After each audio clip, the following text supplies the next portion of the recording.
Hello and welcome to another video where I talk about C# basics in a way that I intend to be received by people who are getting started in Unity or have been using Unity for a while but haven't really studied C# in a pure way. So today the topic is on primitive data. And primitive data refers to pretty much anything that is not an object that you can store in a variable. Simply put, it is the simplest form of data that doesn't have much structure to it apart from some basic assignment in memory that the system handles for you. So for example, we're talking about numbers, we're talking about, well, I'll get to strings probably towards the end of the video. So for example here, we already understand what this program does. I'm going to remove all of this and I'm going to give you an example. Let's say if we want to store an integer in a variable, we would type int my int and then some number such as this. So this might seem pretty simple, but if you are not coming from a computer science background, you may be surprised to just how much control you have here. So integers are usually the most basic number that people are acquainted with when they're first trying to assign numbers to variables. The simplest form of integer, and I'm going to cover 8 of them today, is the byte. And the byte can go up to 255. There we go. If I try to assign 256 to it, constant value 256 cannot be converted to a byte. So as you can see, there exists a very tiny integer called a byte, which is the smallest memory footprint that you can stick a number into. If I try to give this a negative value, it doesn't let me. This is because bytes can't be negative. All it represents is a value within the space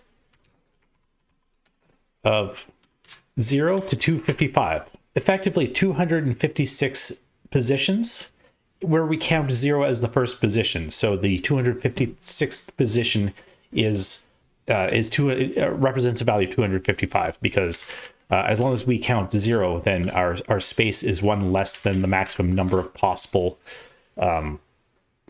numbers that can, or values I should say, that can fit into that slot. So that's the byte. If we want to be able to introduce negative numbers, we have to use the S byte, which, let's see, I believe can go up to 127 in the positive direction. Yeah, if I try to give it 128, it fails. So what's going on here? Well, let's try that. 28, 29, there we go. Okay, so this, again, can hold 256 total values, kind of like our first byte does. But whereas with our byte, we counted 0 as the first position, from S byte, the lowest position that we can store is negative 28, which is half the number of the possible total numbers that can fit into here, or values, I should say. And then sort of on the positive half of the center value, we have 0, all the way up to the remainder, which is 127. This is because an S byte takes up exactly the same space in memory as a byte, but sacrifices 1 bit of storage space in order to be able to create a sign. So if you think of binary representation as a bunch of zeros and ones that can run a number all the way from 0, let me try to think. I think it's 4 bit. Yeah. Let's see, 1, 2, 4, 8, 16, 32, 64, 128, so 1, 2, 3, 4, 5, 6, 7, 8. Okay, so you can store with 8 bits of data a number up to 256, as long as zeros or negatives are not allowed. We allow 0, so it's 0 to 255. If we have to sacrifice one of the bits for a sign, then we can only store half the number of values, but now they are allowed to become negative. Cool. That's the S byte, or the signed byte. The S is for sign. Let's byte negative 128 to 127. Positive 127. That could get a little confusing. Beyond the byte, we have what's called the short. And the short now goes from negative 32,768 all the way up to positive 32,767. Similarly to the S byte, and shorts can go into the negative numbers, by the way. They're written like this. The negative side has space for exactly one more value than on the positive side, because 0 counts on the positive side. Now, when we were originally talking about bytes, bytes were unsigned. S bytes, the S adds the signed portion. You'll notice that the short can go negative. Now, similarly here, if let's say we don't need negative numbers, we can sort of, it's a little bit backwards compared to bytes, but we can remove the ability to add negative numbers by using a U short or unsigned short. I'm just gonna sign byte. And an unsigned short can go all the way from 0 on the lowest side to 65,535.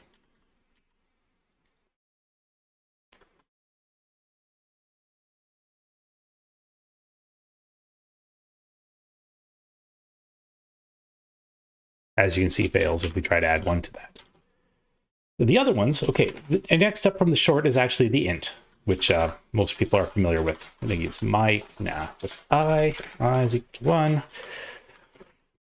Integers can run to, I've actually got it written down here. To be honest with you, I actually, some of these I had memorized. I start to lose track of integers. This is about 2,147,483. No, wait. No, it's 2 billion. I'm sorry. 648. Did I get that right? 1, 2, 3, 4, 2, 2. Yep. Okay. All the way to, well, that number minus 1. See if I try to add or assign a number that's a little bit bigger than that. Doesn't allow me. Bring it back into scope. No problem. And if you've caught onto the pattern here from short to U short, there is such a thing as a uint, which allows me to actually go beyond the size of an integer, but at the cost of negative numbers. See, a negative number will not fit into an unsigned integer.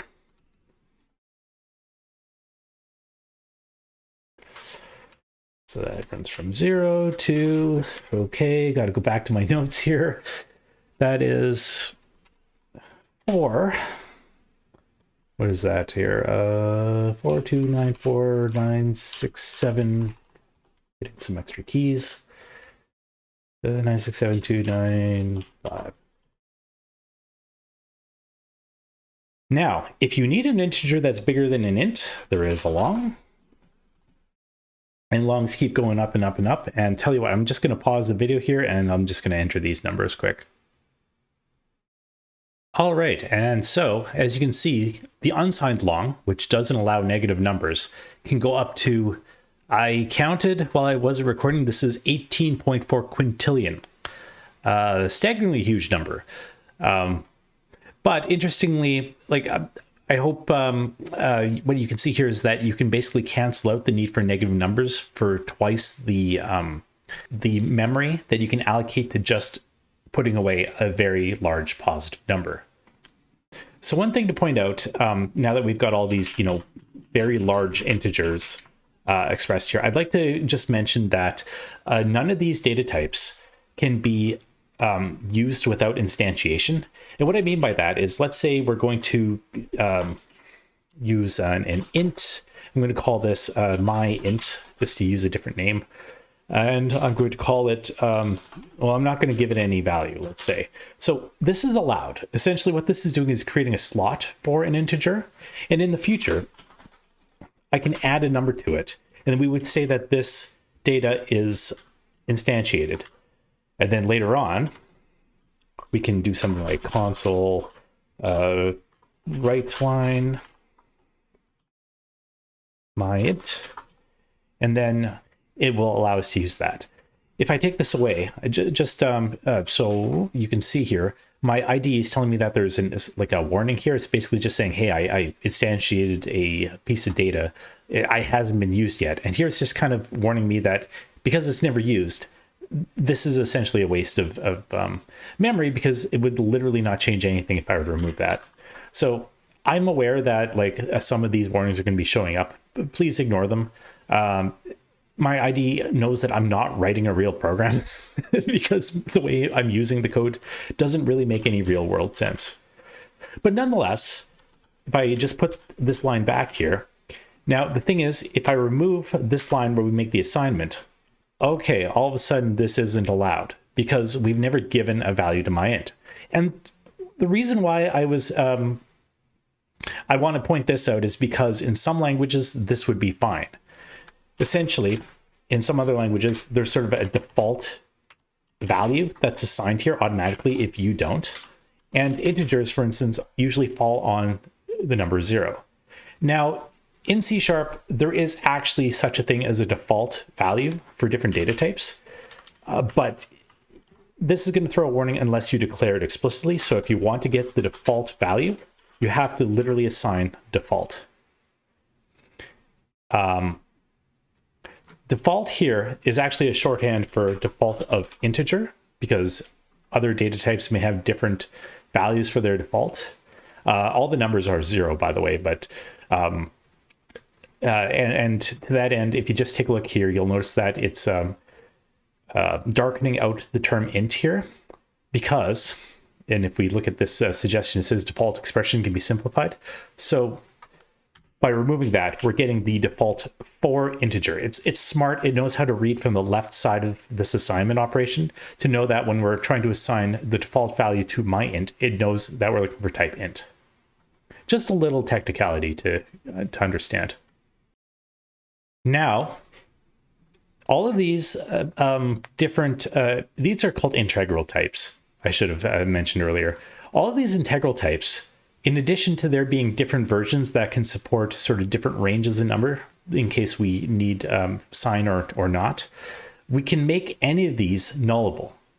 And what that means is, for example, let me just use my integer here. I'm going to add a question mark at the end here. And I'm going to assign myint a value. What this means is that now, in addition to accepting a value that is a number, it will also accept the value null, which means essentially there is no value. It's not the same as 0, which is like a number that represents nothing. This just means there is no value, not even a 0 assigned. We can talk about what that means a little bit later on, but this applies to any data type at all that you can assign in C#. Anything whatsoever can be made nullable if you add a question mark at the end of it. Now, a final word on these integral types here, which can hold integers.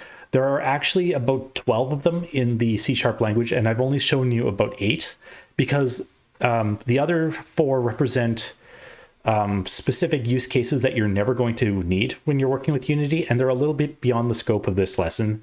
They are the native types, which, if you've heard of architectures like x60 or 64-bit or x86 or ARM, those different platforms, whether you're trying to make like software that works inside of a router, or you're trying to build software that uses the old 32-bit architecture or something like that, the size allocation for integers at the native level can be different between those different platforms.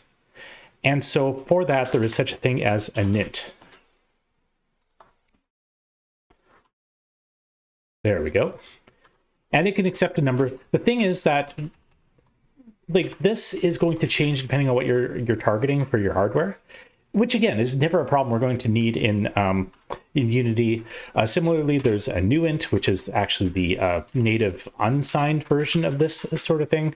And then the last two, which I'm not even going to show you, are actually numeric pointer types, which really gets into really some deeper computer science, which if we're going to cover those things, it'll be in a far future video from now. Now, that pretty much covers everything for integrals for the time being. Let's move on to the floating point numbers. So I'm pretty sure you've seen floats, which look something a little bit like this. You have the variable float, here I'm calling it f. I'm adding f at the end of the 1 here. Now, this would compile if f is equal to 1. We know that 1 by itself is an integer. It doesn't have anything sort of after the after the decimal point. However, if I try to add something after the decimal point, you'll notice that it turns red here and shows me that there's an error. And the error that we see here is that this is called a double precision floating point number, because there is also another type called the double, which allows me to do this. Now, when we're talking about literals, and the literal is a literal means I'm writing out a number sort of literally. I'm not like referencing a value here.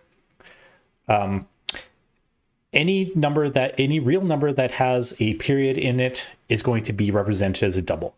And a double is not allowed to be converted to a float because a double has twice the precision of a float. So that's why you see f showing up everywhere in code that you might read, because the f makes this into a float literal instead of a double literal, which is sort of the default that you get whenever there's no letter at the end. I can also add a d. This effectively means the same thing.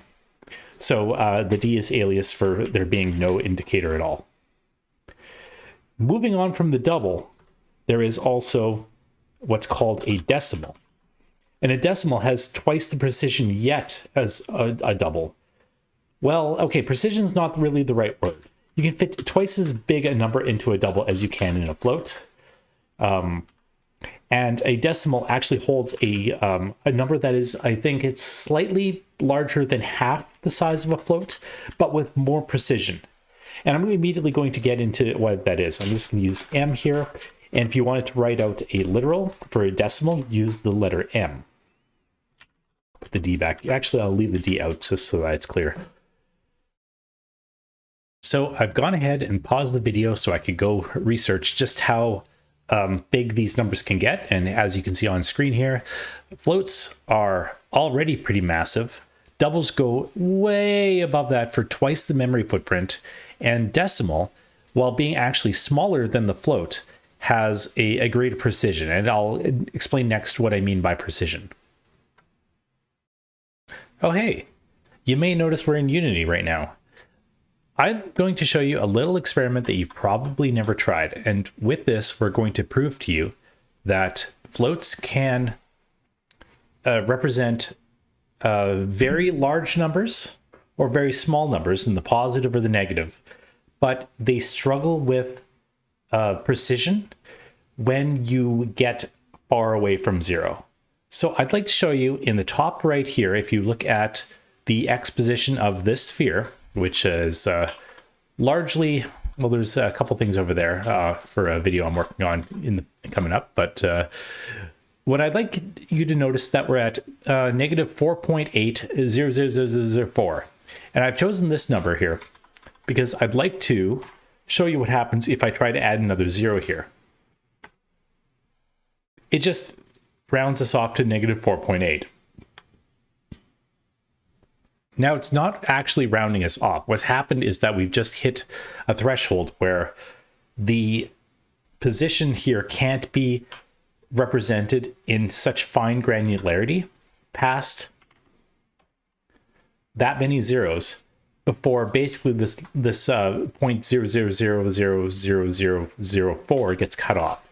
So it rounds us to 4.8. And it's so small of a difference that you can't even see the sphere move in the scene here.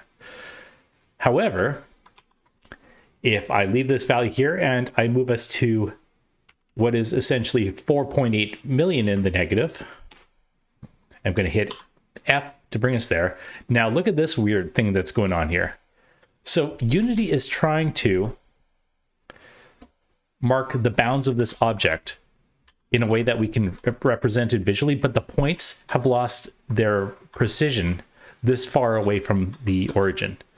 So the way floats work is every time, tell you what, I'm going to put us out of our misery and bring us back to 0 here. So you can move an object very smoothly as long as you're around 0. The further away you get, let's try half this at like 2.8 million. Now we're half as wonky as we were at 4.8 million.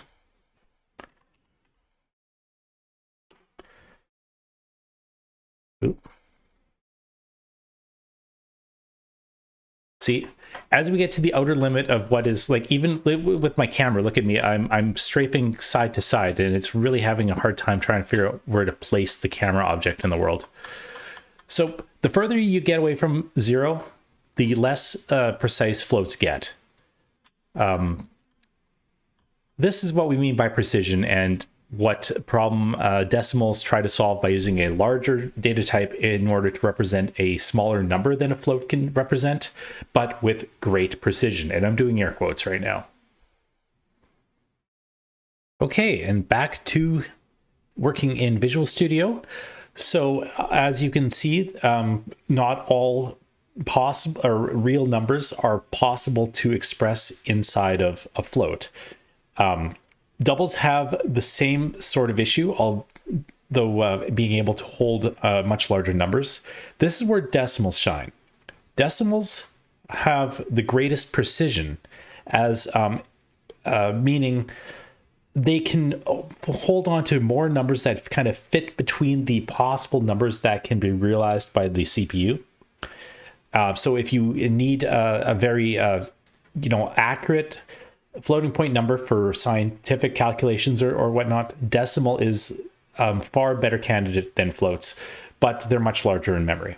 We typically don't use decimals in video games. Floats are good enough. You don't even really see doubles anywhere, but it's good to know that floats are not the only option out there, and also to see what the limitations of them are and how in other industries there are ways to get around those limitations. Next up, I'm going to cover the string. Although technically, strings are not really primitive data. They kind of get special mention though because they get used so often. So string s is equal to hello viewers. Now, as you know, strings allow you to kind of save text into a variable. While we're here, I'd also like to point out that there is such a thing as the char, or character. And a character represents a single letter, such as the letter A. And whenever we're talking, like we're using a string literal, string value on the right side of the assignment here, we use double quotes. For a character, we use single quotes. See, if I try to add another character in there, it doesn't work. It's not going to allow me to do it. Similarly, if I try to use double quotes to assign to C, it doesn't work either, because this really means string, not character. More on that later.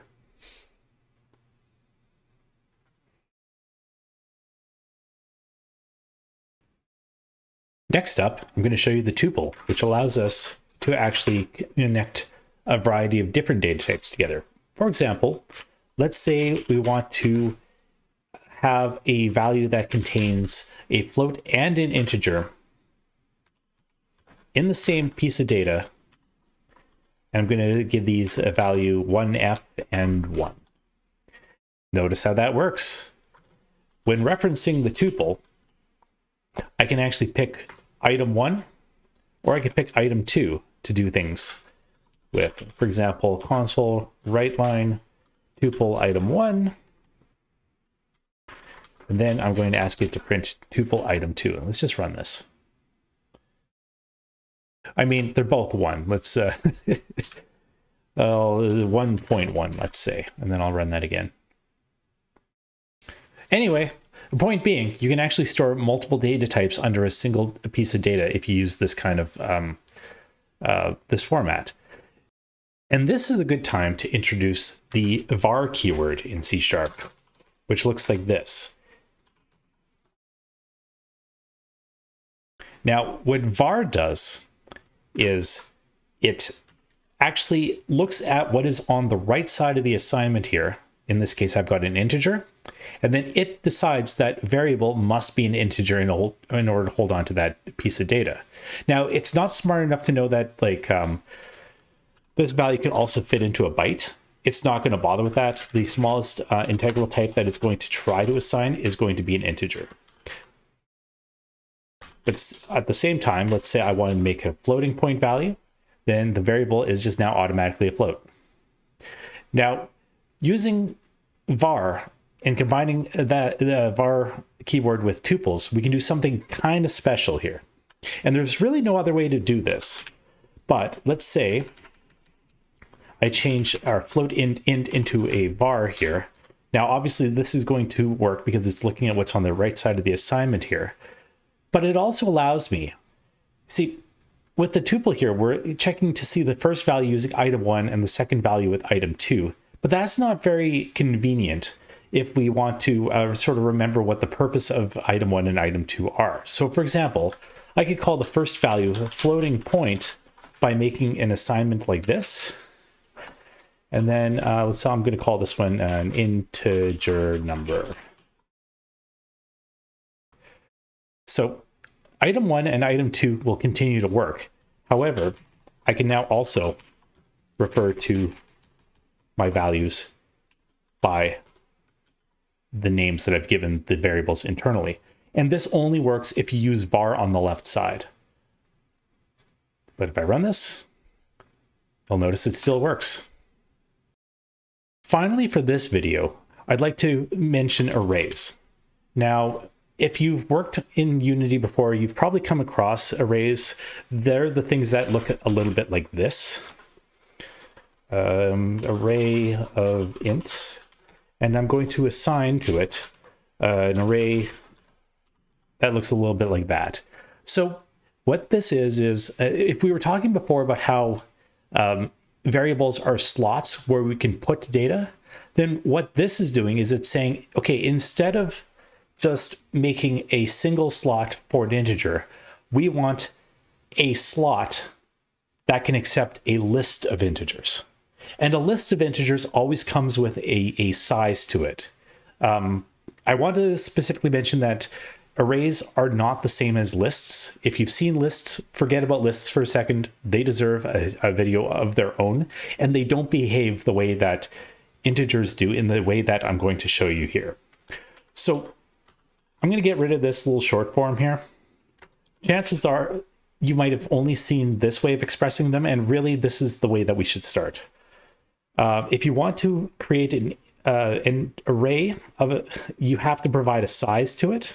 And the way we do this is int, and then these little brackets, array of ints is equal to new int, and now we can assign a number.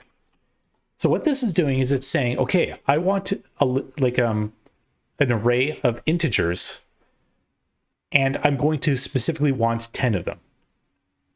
No more, no less. Whether we use all those slots or not, that's really our problem. But whenever you're establishing an array, you have to provide a size to it.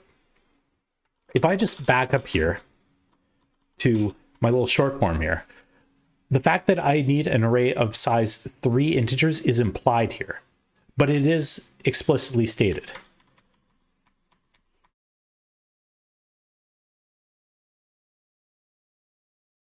So when we want to use this array of ints, now this is an instantiated array. Like we were talking earlier before about how you can't use a piece of data that's not instantiated. Here I am instantiating the array. The array exists, but it contains 10 uninstantiated integers. Very important to mention that here. Console, right line. Let's look at array of ints, and I want to grab the first value. I would do it like this. Now, actually, this is going to work. And it breaks the reasoning a little bit when I mentioned before that like I couldn't create like an uninstantiated piece of data and pass it into a write line. When you're instantiating an array, it does actually do the instantiation for you. I kind of told a little bit of a lie. It does the array of its the first element gets equal to default for you. This is implied. It didn't work before because it's unique this way. C# absolutely does populate the array. So with these 10 integers, if I wanted to, let's see here, I'm just going to get a little bit ahead here. And I'm going to write a for each loop. I'll cover for each loops in another video, but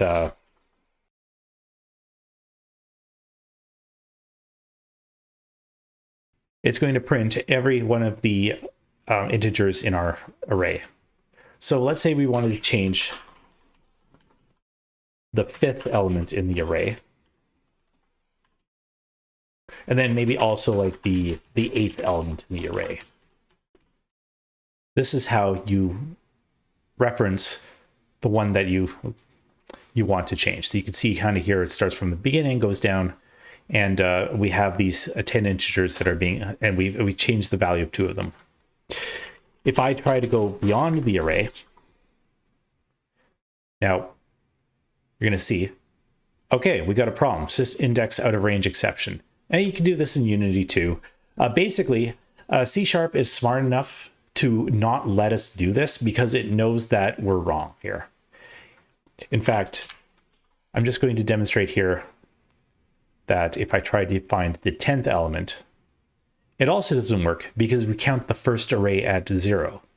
The last element that we can possibly access is actually the number that we provide here in the instantiation minus 1, because here we're saying we want 10 elements, but we're actually indexing them starting at 0.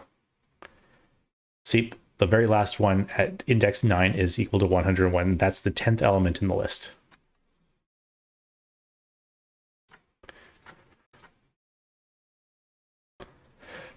So now that we've covered a little bit about arrays, and by the way, you can use arrays on any of the data types that we've covered here so far. I would like to give a special mention to strings. Now, I mentioned briefly that strings are not really primitive data, and arrays aren't really data, but I'm covering them at the end of this video anyway, because they're really quite basic and fundamental. And I also want to show you this kind of cool thing here. We use strings a lot. Actually, I'll just borrow the string I had up here. I'll grab it and send it down. So string s is equal to hello viewers.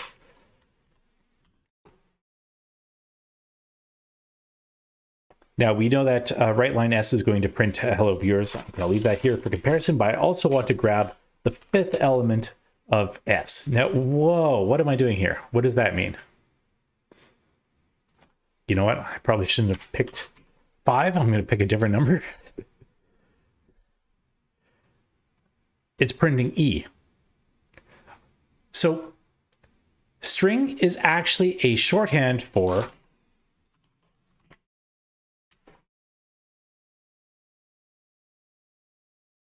an array of char. See that? It's accepting it. And if we look at what's in our what we printed here, it's going into the 8th element. So 1, 2, 3, 4, 5, 6, 7, 8. Wait, it was 0, 1. Okay, counting from 0. So it's actually my use of 8 here is actually the 9th element. It's finding E and it's printed E back at us. Notice how the 6th element, but the element at index 5 is the space bar. I picked the absolute wrong value to show that off with, but it is high time, if you have never seen this before, that you learn this. That string is just shorthand for char array. And I think that's probably enough for this video. This is a deep dive that everybody ought to go into for primitive data. It's taught pretty much in the 1st or 2nd class of a computer science university course. Unity developers who learn computer science stuff in Unity get far too far into their careers without ever covering this kind of stuff. Tuples are particularly interesting. This is a pretty unique thing to C#. Also, it's not every day that language lets you take a value such as, like, I'm going to borrow decimal here, m. I'm going to make it a nullable decimal, which then can be given a null value. Anyway, thank you very much for watching. If you like my content, please click on the like button. If you want me to make more of these videos, please subscribe. Just leave a comment if you have any questions about anything, or even reach out to me on Discord if you'd like to talk about anything that you'd like to see in future videos. I'm all ears, and have a good day.